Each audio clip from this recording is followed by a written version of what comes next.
US President Donald Trump has signaled that a peace deal with Iran could come over the next week. He also said he has spoken with both Israeli Prime Minister Benjamin Netanyahu and representatives of Hezbollah, adding that both sides had agreed to halt attacks.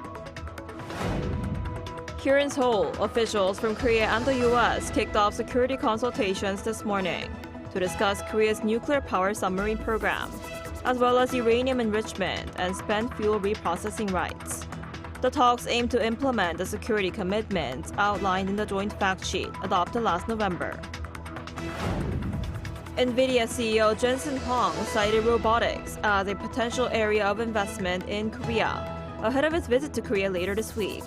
Huang is said to meet with the heads of Korea's major conglomerates, including SK, LG, and Naver, to discuss AI cooperation. Hello and thanks for joining us on Arirang News. We begin today with the latest in the Middle East, where the US and Iran are sending conflicting signals over peace talks. While US President Donald Trump signaled an agreement could be reached soon, Iran said Israeli strikes on Lebanon had led to a suspension of communications with Washington. Our Park Eun-woo starts us off. U.S. President Donald Trump said there could be an agreement with Iran over the next week to extend the ceasefire and reopen the Strait of Hormuz. Speaking to ABC News on Monday, Trump said that although it's not a simple deal for both sides, an agreement could be even better than a military victory. Taking to Truth Social, Trump said negotiations with Iran were progressing at a rapid pace. Earlier the same day, Iran's semi-official Tasnim news agency reported that communications with the U.S. to end the war had been suspended in response to Israeli attacks in Lebanon. It also said Iran could fully block the Strait of Hormuz and warned that it could activate other fronts, including the Bab al-Mandab Strait at the entrance to the Red Sea, alongside Iranian allies. Tehran's foreign ministry said the U.S. bears direct responsibility for Israel's attacks in Lebanon and warned that a breach of the truce on one front would amount to a violation of the ceasefire on all fronts. One of the clear reasons for the escalation of the crimes of the Zionist regime in Lebanon in recent days can be nothing other than the undermining of any possible prospect for diplomatic processes to lead to some form of improvement in the situation. And this responsibility again lies with the United States. These U.S. actions are not merely violations of the ceasefire. Bagai also stressed that the Lebanon ceasefire remains a fundamental condition for any negotiations aimed at ending the conflict. In a separate social media post, Trump said he had helped mediate efforts to halt hostilities between Israel and the Iran-backed Hezbollah group in Lebanon through calls with both sides. He said no troops would be sent to Beirut and that any forces already en route had been turned back. Israeli Prime Minister Benjamin Netanyahu agreed to cease attacks, but warned that Israel would resume strikes if Hezbollah continued its operations. The Lebanese embassy in Washington also said Hezbollah had accepted a U.S. plan for a mutual cessation of attacks. While tensions remain despite the temporary ceasefire, Israel and Lebanon are scheduled to hold a fourth round of peace talks in Washington through Wednesday under U.S. mediation. Park Eun-woo, Arirang News. President Lee Jae-myung has vowed to bring substantive changes to improve people's livelihoods. Speaking at a cabinet meeting ahead of the first anniversary of his inauguration, he said he would make changes for his second year based on what's been achieved so far. He promised to ensure that the benefits of increased exports can spill over into smaller firms and into helping the vulnerable while bolstering infrastructure for AI, energy transition, and balanced regional growth. The president also vowed to remember those who sacrificed themselves to defend the country ahead of Memorial Day on June 6th. And 1 year into the administration, its foreign policy has been characterized by pragmatic, national interest-based diplomacy aimed at navigating a challenging external environment. Our Kim Bo-kyung explains more. The Lee Jae-myung administration began its term facing the challenges of dealing with a new U.S. tariff environment and restoring South Korea's credibility after it was damaged by the martial law crisis. The Lee administration pursued a diplomatic strategy centered on pragmatism, grounded in national interests. Since taking office in June, President Lee has devoted considerable effort to summit diplomacy, actively participating in major multilateral events.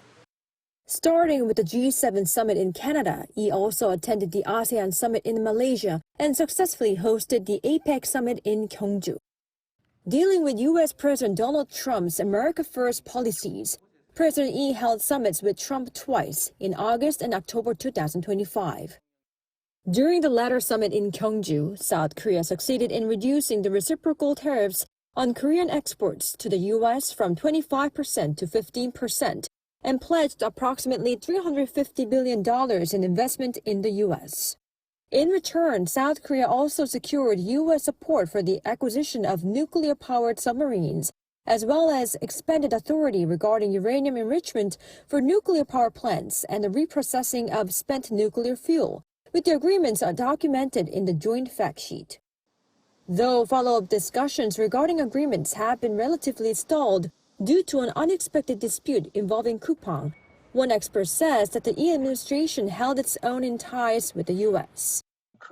South Korea has proactively aligned with the U.S. alliance modernization agenda through higher defense spending, OPCON transfer, and greater responsibility for deterring North Korea, earning recognition as a model ally from Defense Secretary Hegseth. The Yi administration's pragmatic diplomacy was reflected in improved relations with China and Japan. State visits between President Yi and Chinese President Xi Jinping helped improve bilateral ties, while exchanges with Japanese Prime Minister Sanae Takaichi strengthened cooperation on energy security and supply chains. In terms of tensions on the Korean peninsula, not much progress has been made, with North Korea doubling down on defining the ties with the South as two hostile states. Another expert says stability is being maintained in its own way and that the government should keep its two-track approach. Despite the current stalemate in inter-Korean relations, stability has largely been maintained. South Korea should continue to deter North Korea's nuclear and missile threats while remaining open to dialogue and cooperation when opportunities arise. The success of President Yi's pragmatic diplomacy will ultimately be measured by its ability to deliver tangible economic and security benefits. Kim Bo-kyung, Arirang News.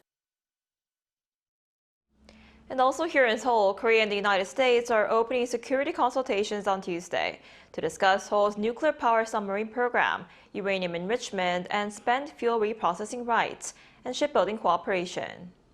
First Vice Foreign Minister Park Yun-ju and U.S. Undersecretary of State for Political Affairs Allison Hooker are co-chairing the launch session at the Foreign Ministry in Seoul. The talks are aimed at putting into action the security commitments set out in the joint fact sheet adopted last November, following summits between Presidents Lee Jae-myung and Donald Trump. Detailed talks will be led by the two countries' national security offices, with officials also taking part from foreign affairs, defense, energy, science, industry, and nuclear safety agencies. Seoul says the meeting will move directly into working-level negotiations rather than remain a formal opening session. And Korean and African nations agreed Monday to strengthen economic and strategic cooperation with a focus on supply chains, critical minerals, and infrastructure development. The commitment was made during the Korea-Africa Foreign Ministers meeting in Seoul, attended by representatives from Korea and 50 African countries. The two sides discussed the impact of global challenges, including conflicts in the Middle East and Ukraine, and highlighted Africa's growing importance in global trade routes and resource security. They also pledged to improve market access, expand economic partnerships, and deepen cooperation, while South Korea reaffirmed support for Africa's regional economic integration efforts under the African Continental Free Trade Area.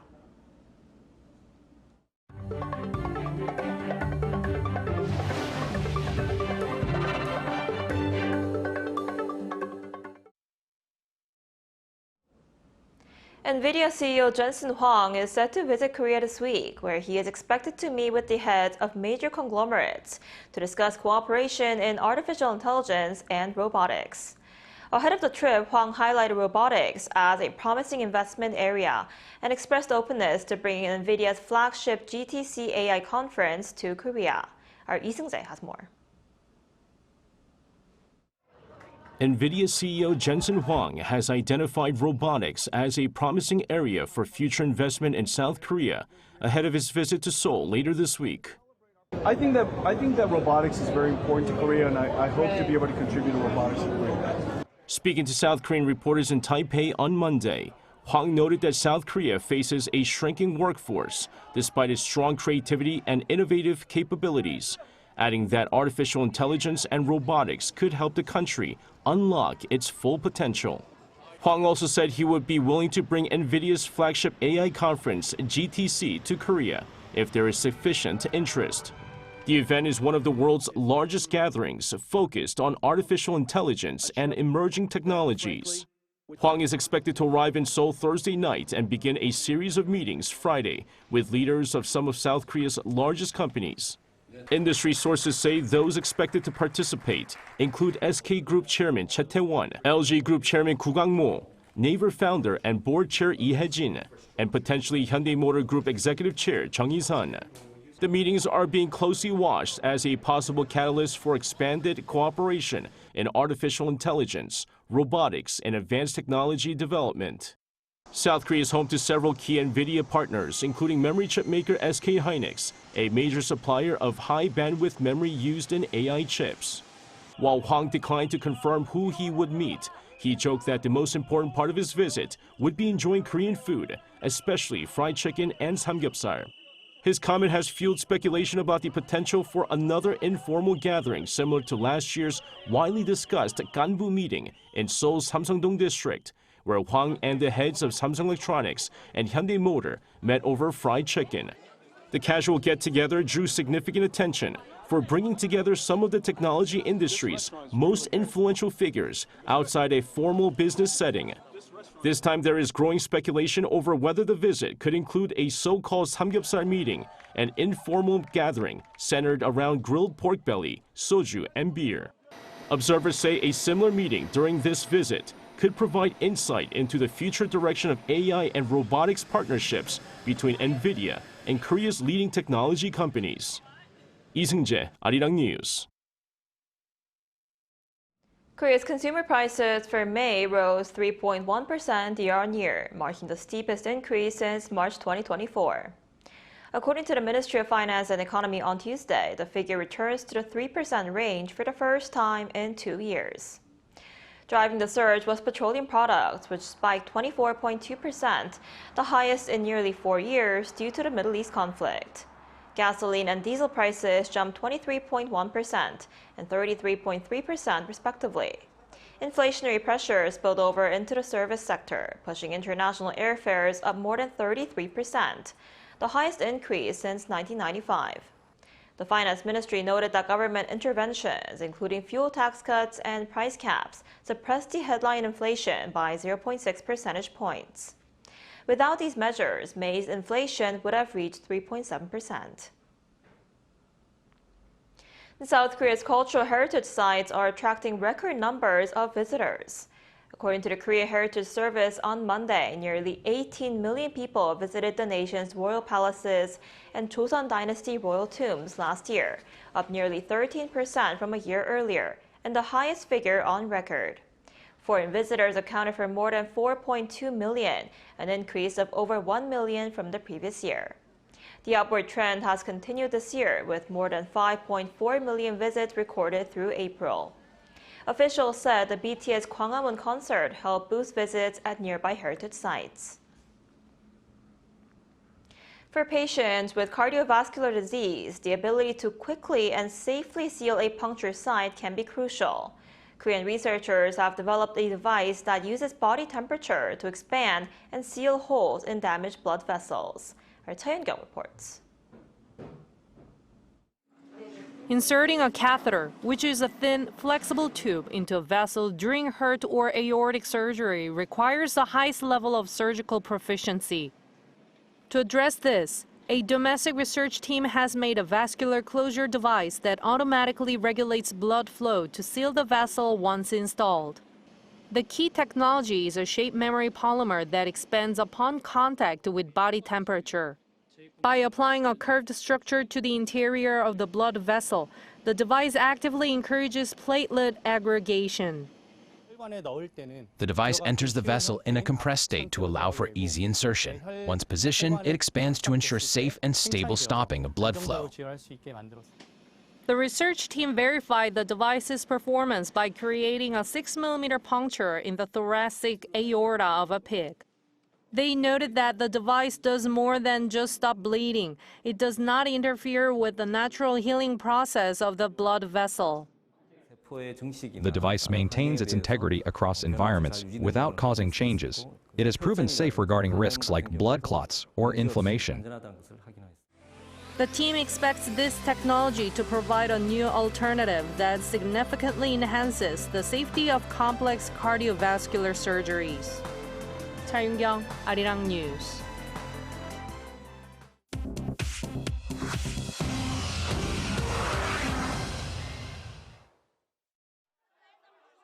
This is The World Now, bringing you everything you need to know from around the globe. In Kenya, hundreds of people protested in the town of Nanyuki on Monday against the U.S. plan to set up a 50-bed Ebola quarantine facility at a military base there. A local court has temporarily halted the plan following a lawsuit arguing the facility posed a public health risk. U.S. officials said the unit was intended for Americans exposed to Ebola who are still asymptomatic. Residents said military aircraft continued flying in and out of the base over the weekend despite the court order. Separately, global health organization Coalition for Epidemic Preparedness Innovations committed $60 million to Moderna and two other groups to develop a vaccine against the Bundibugyo strain of Ebola, for which no approved treatment or vaccine currently exists. There have been 282 confirmed cases in the Republic of Congo and 9 in Uganda. Denmark's Social Democratic leader Mette Frederiksen secured a third consecutive term as prime minister on Monday after forming a center-left minority coalition government. This ends more than 2 months of negotiations following an election in March. Her new government's immediate priorities include diplomatic talks over Greenland, which U.S. President Donald Trump has threatened to annex, and a rapid military buildup as security in Europe deteriorates amid Russia's war in Ukraine. Frederiksen's previous coalition lost its majority in March as voters revolted over a cost-of-living crisis. AI giant Anthropic filed confidentially for a U.S. initial public offering on Monday, edging ahead of rival OpenAI in the race to reach public markets. The maker of agentic coding assistant Claude Code did not disclose the size or terms of the offering.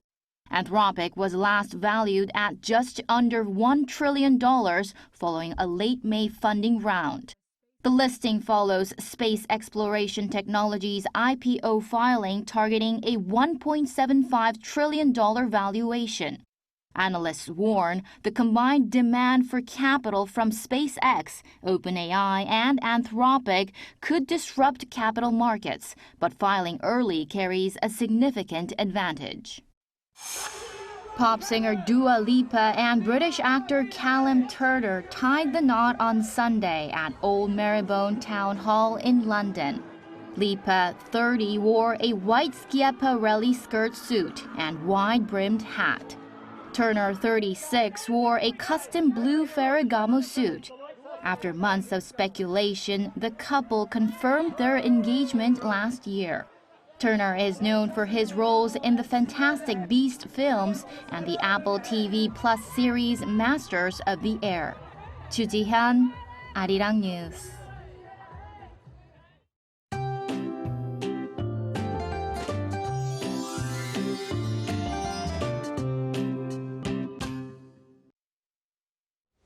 Typhoon Jangmi is tracking toward southern Japan, and it's been pushing huge amounts of heat and downpours to the southern parts of Korea. The season's first typhoon warning has been issued for offshore waters in the South Sea, while high seas alerts remain in place around Jeju-do Island in southern waters. Eastern Jeju has already seen downpours of nearly 40 millimeters per hour, with heavy rain warnings this morning, and Jeju and the southern coast could see 10 to 70 millimeters of heavy rainfall, while the rest of the southern provinces could see 5 to 40 millimeters before rain tapers off this afternoon. Meanwhile, central regions are having the opposite story.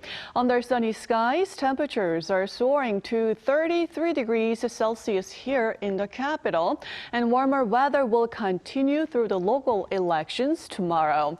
And this afternoon, southern provinces will have cooler highs at 24 degrees in Gyeongju, Busan, Jeju, but warmer at Gwangju at 29 degrees. Anyone near the shoreline or out at sea should be extremely cautious today.